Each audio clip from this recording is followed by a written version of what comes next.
floor quivered. What was that? Camilla looked under her feet, trying to understand the composition of the factory floor, but it was too dark to see anything of consequence. So she stomped, causing reverberations throughout the building, clearly indicating that the structure was unstable. Camilla looked for Tara in the darkness. They had both hid when something clanged in an adjacent room to the main workshop in which they crouched. Tara, are you doing something? Nope. Allison!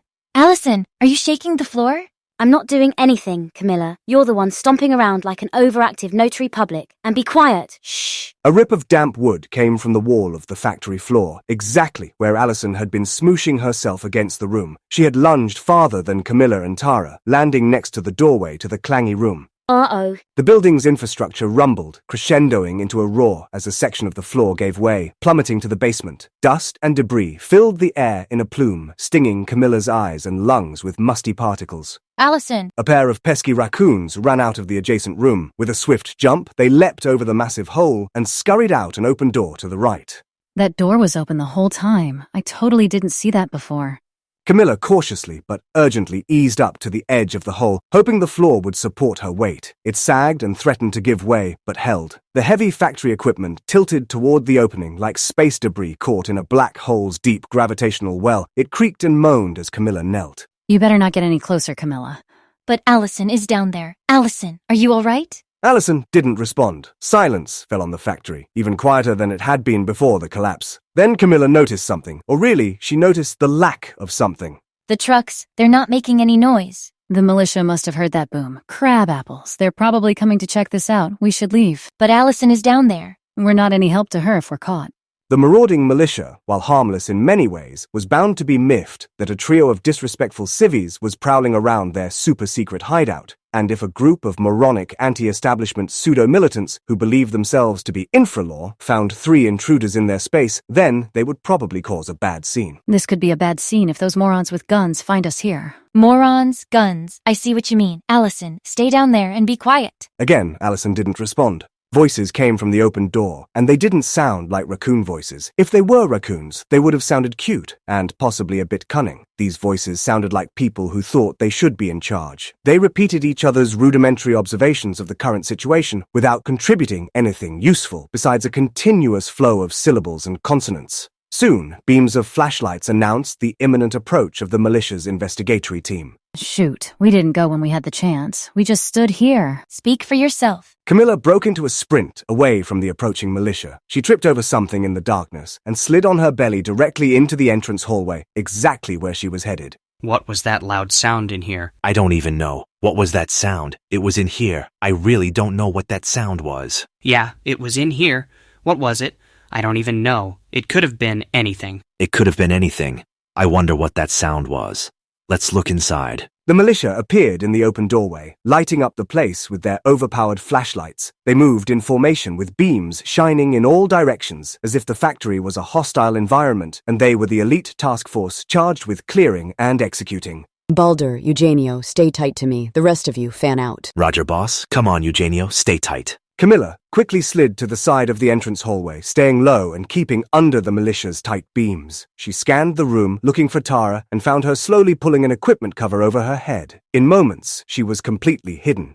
The members of the militia spread out across the factory floor, each appearing to be hunting for aggressive terrorists under every table and behind every lamp. Look at that hole. That's one big hole. How did that get there? That's a big hole. Who put that in the middle of the floor? It must have caved in. This must have caused the sound. Yeah, I'll bet it caved in. Who could have done that? This was probably the sound we heard. It's probably the raccoons again. Yeah, raccoons did this, don't you think? That makes me so sad. Why would animals try to hurt buildings? It's not good for them, especially if they are in the building.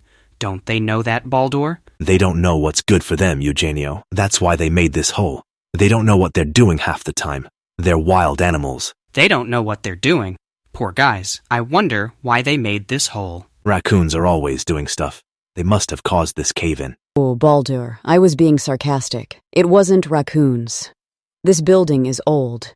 It is clearly unsafe. Ah, I get it, but I still don't know who made this hole. Militia members walked throughout the factory floor. They pressed their backs against every corner or column, shining their flashlight toward the tall ceiling, then swinging them around, hoping to surprise whatever was waiting in the dark. Twice, militia members happened upon Tara's hiding spot but found nothing when they over-expertly explored the aged equipment. Tara is really good at hiding. Hey, that's a person. Whoa, the raccoons caught a person with their hole? I can't believe someone is down there. Again, not raccoons. Yeah, I can't believe it either. They actually caught something. Camilla watched as the tall leader walked in silhouette toward the edge of the hole that Allison had fallen into. Apparently, she didn't care if the floor sagged as she got close. Everyone, report back. Sit rep. Then get down in this hole and get that person out of there. Flashlights and footsteps refocused, moving toward the hole on the other side of the factory floor from Camilla. That took the heat off. A group of soldiers had been closer to Camilla's hiding spot than she had originally thought, judging from where they had emerged when beckoned.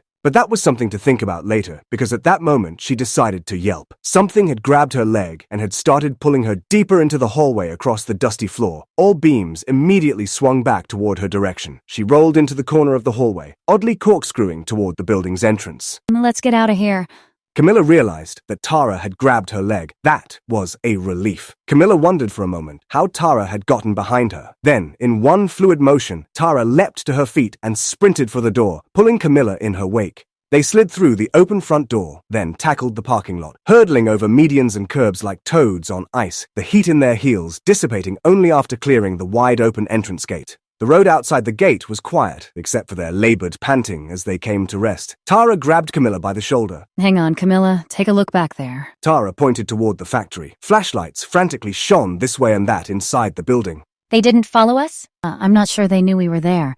Really? I feel like they did. After a moment, a flashlight slowly emerged from the front door. Fudge, let's go. The flashlight beam scanned the parking lot, then swept toward the entrance gate, where it finally landed with a heavy weight directly on the place where Camilla and Tara had been standing. Will the marauding militia catch Camilla and Tara? Will they retrieve Allison from the factory basement? Was the basement filled with generations of mold and bacteria blooms? Did a mutant frog emerge from the petri dish of abandonment and carelessly stored toxic waste to be emotionally sore from being rendered useless by time and space? Will Allison be all right? Will Camilla regret her decision to abandon her friend in favor of saving herself? Does self matter when you realize reality is a simulation and you are some random method lost among futile functions screaming for significance? Find out next time. Until then, keep hacking.